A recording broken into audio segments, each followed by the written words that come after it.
Bismillahirrahmanirrahim. Assalamualaikum warahmatullahi wabarakatuh. Alhamdulillahi rabbil alamin.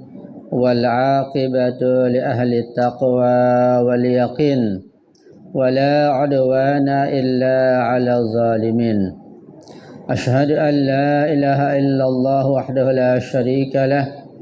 وأشهد أن سيدنا ونبينا محمدا عبده ورسوله اللهم صل على فاطمة وأبيها وبعلها وبنيها وسر المستودع فيها بعدد ما أحاط به علمك رب اشرح لي صدري ويسر لي أمري واحلل عقدة من لساني يفقه قولي أما بعد. Al-muhtaramun wal muhtaramat, ikhwani wa akhwati rahimakumullah. Alhamdulillah, syukurillah, pada malam yang mulia ini walaupun suasana agak dingin dan tadi turun hujan, kita masih mendapatkan taufik dan rahmat dari Allah Subhanahu wa taala untuk bisa berkumpul di majlis yang mulia ini. Seperti biasanya tiap malam Ahad kita mengadakan pengajian rutin. Setelah kita membaca jar aminallah, kita akan lanjutkan dengan kajian fikih seperti biasanya.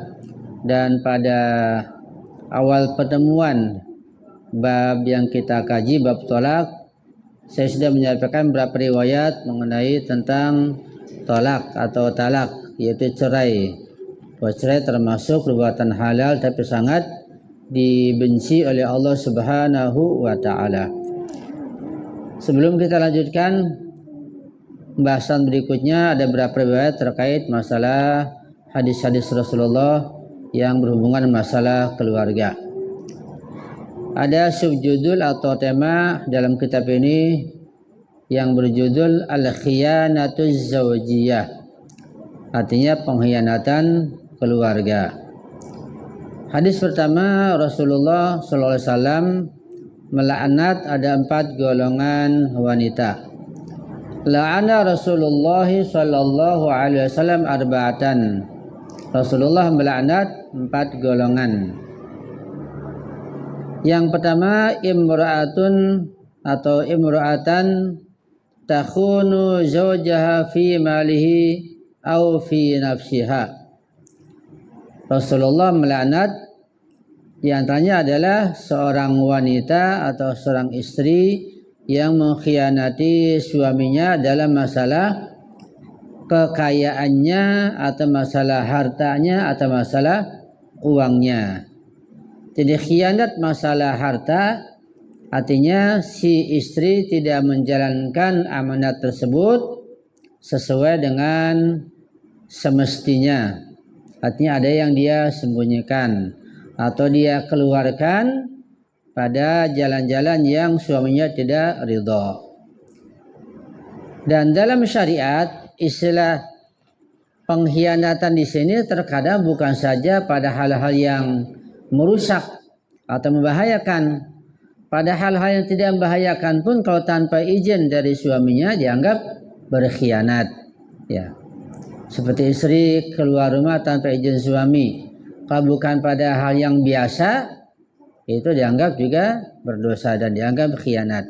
Juga dalam masalah harta, ketika seorang istri menerima harta dari suaminya atau disuruh menjaga hartanya yang ada di rumah, ketika ditasarrufkan atau digunakan bukan pada tempatnya dan diperkirakan suaminya tidak akan diridho, maka dianggap berkhianat. Kecuali ada kesepakatan sebelumnya, kesepakatan ini untuk apa uang ini misalnya, gunanya untuk apa, hal yang rutin, yang tidak rutin. Kalau ada kesepakatan tentu itu yang sangat baik ya. Masalah pengkhianat juga sangat luas ya, termasuk juga menjualnya atau nanti menyembunyikannya atau mungkin menelantarkannya dan sebagainya. Yang kedua, aufi nafsiha atau berkhianat tentang dirinya, diri wanita. Artinya dia melakukan sesuatu yang tidak Allah ridhai, juga suaminya tidak meridhainya ya. Ungkapan au fi nafsiha di sini bukan berarti melakukan perzinaan, tidak, bahkan mukadimah perzinaan atau hal-hal yang tidak baik dalam syariat, termasuk mengkhianati suaminya ketika suaminya tidak ada. Misalnya mereka menjalin hubungan dengan laki-laki yang lain yang tidak sewajarnya, bukan karena pekerjaan, bukan karena kepentingan, ya. Ada hal-hal yang di situ ada unsur main-main belaka atau iseng-iseng belaka. Ini termasuk pengkhianatan kepada dirinya. Apalagi kalau sampai melakukan hal yang tidak sewajar dalam keluarga. Tentu ini mengakibatkan adanya perceraian nantinya. Jadi makna takhunu, mengkhianati, ini cukup luas dalam syariat. Nanti perlu kita diskusikan dengan tanya jawab insyaallah. Rasulullah bersabda kepada Imam Ali, "Ya Ali, wahai Ali, arba'atun min qawasimil dhahri." Ada 4 golongan yang dapat mematahkan punggungku, kata Rasulullah. Ini perbuatan ini sangat dahsyat. Sampai Rasulullah mengibaratkan dan mengkinayahkan dianggap mematahkan punggungnya. Pertama, imamun ya'asillaha azza wa jalla. Seorang imam ya yang bermaksiat kepada Allah Subhanahu wa taala. Di sini ada ungkapan imamun. Tentu bukan imam ma'sum. Karena imam ma'sum tidak mungkin bermaksiat. Ungkapan imamun ya'asillaha selain imam ma'sum tentunya. Ya, seperti imam sholat jamaah atau imam jum'ah begitu, atau imam pemimpin secara umum pada kelompoknya, pada masyarakatnya. Ini dianggap mematahkan punggung Rasulullah ketika imam dia bermaksiat kepada Allah Subhanahu wa taala. Wa yuta'u amruhu, tetapi perintahnya ditaati. Dengan kata lain bahwa imamun di sini mengandung makna pemimpin, ya. Makna umum, makna qaid. Ya, seorang pemimpin ketika dia bermaksiat pada Allah dan dia pun ditaati, ini mematahkan punggung Rasulullah. Sangat terkutuk. Apalagi rakyat sudah tahu ini pemimpin rakyat, dia tidak benar, dia mencuri, korupsi, berbuat maksiat, mengadakan hal-hal yang sifatnya dilarang oleh Allah, tapi juga ditaati. Ini membahayakan, membahayakan masyarakat, menghancurkan masyarakat, dan dilaknat, dikutuk oleh Rasulullah Shallallahu Alaihi Wasallam. Itu yang pertama. Wa zaujatun yahfadhuha zaujuha wa hiya takhunuhu. Yang kedua adalah termasuk dianggap mematahkan tulang punggung Rasulullah, seorang istri yang dia dijaga oleh suaminya tapi dia berkhianat, ya. Jadi makna khianat juga luas tentunya.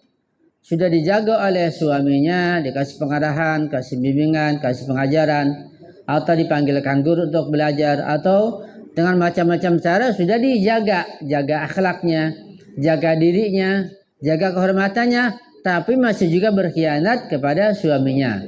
Ini dianggap mematahkan tulang punggung Rasulullah. Akhlaknya tidak baik, misalnya pada orang lain dia senyum, dia ketawa, pada suaminya cemberut misalnya, ya tidak tidak melakukan hal-hal yang membuat senang suaminya, ya, atau misalnya ya berlaku kasar begitu dan lain sebagainya. Wa anhu sallallahu alaihi wasallam, juga dari Rasulullah atau dari Imam Ali, salasatun hunna ummul fawaqir sultanun in ahsanta ilaihi lam yashar wa zawjatun in syahita lam taqar ainuka biha wa in ghibta lam tatma'inna ilaiha. Ada 3 golongan yang juga merupakan induk kejahatan. Pertama, seorang pemimpin, seorang sultan, baik itu raja, presiden, menteri, pemimpin ala kulli hal. Jika engkau berbuat baik kepadanya, dia tidak bersyukur, tidak membalas kebaikan orang yang berbuat baik kepadanya.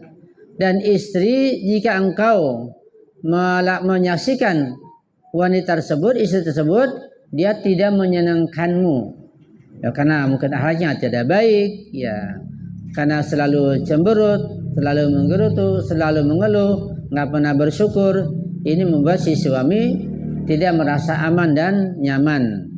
Wa in ghibta lam tatma'inna ilaihi, jika engkau tidak dekat dengan istrimu itu engkau tidak merasa tenang, ya, karena akhlaknya yang buruk. Nanti dia kelayaban, dia keluar rumah, berani keluar rumah malam, berani sendirian, macam-macam.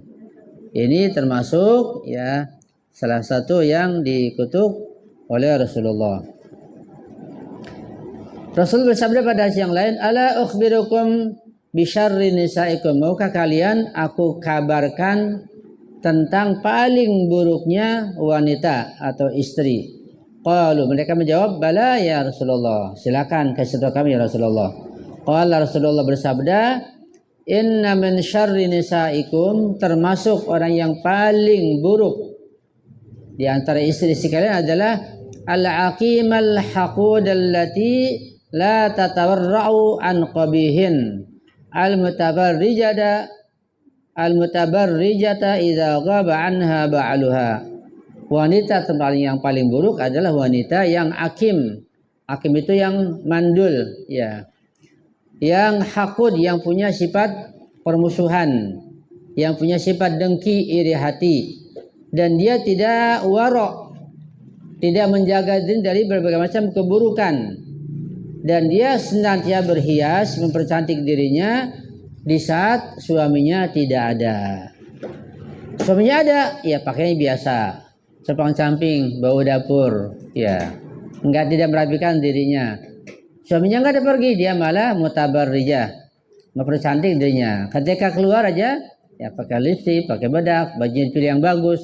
Di rumah bajunya yang sepang-canting. Jadi buat suaminya yang jelek-jelek, buat orang lain di luar yang bagus-bagus. Buat suaminya ya mukanya cemberut, ya kumpul, buat orang lain rapi, senyum, ketawa, bisa bercanda. Ini termasuk syarri nisaikum, paling buruknya wanita menurut Rasulullah.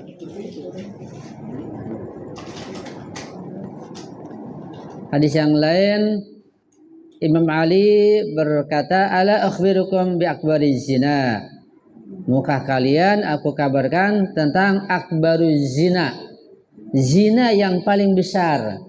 Rupanya zina itu bergradasi, ada zina yang kecil, zina pertengahan, zina yang besar, ada zina yang paling besar. Jadi paling besar dosanya, paling dahsyat. Qalu bala ya Amirul Mukminin, kata sahabat Imam Ali, silakan Imam Ali kabarkan pada kami. Qala hiyal mar'atu tabjuru wala zaujun, itu seorang wanita, dia memiliki suami tapi dia berbuat fujur, berbuat maksiat, ya. Padahal suaminya ada tapi dia berbuat fujur. Fata'ti biwaladin fataljamuhu zaujuha, kemudian karena dia berbuat fujur, berbuat syaram begitu sampai melahirkan anak, tetapi suaminya memelihara istri tersebut dan anaknya. Jadi baik suaminya maupun istrinya sama-sama. Si istri berlaku sarung sampai melahirkan anak, tapi suaminya diam, ya, tidak berbuat apa-apa, bahkan menjaga istri dan anaknya yang berbuat seperti itu. Ini paling besar perzinaan, akbaru zina. Fatilka allati la yukallimuha Allah, itulah wanita yang tidak akan mendapat rahmat dari Allah, tidak akan diajak bicara Allah, tidak akan mendapat rahmat dari Allah. Wala yanzur ilaiha, dan Allah tidak akan memperhatikan padanya. Wala yuzakkiha, dan Allah tidak akan membersihkan jiwa dan ruhnya. Wala adzabun alim, dan dia pasti mendapat azab yang sangat pedih. Itu ada wanita semacam itu, juga suaminya ya seperti itu juga. Na'udzubillahi min dzalik.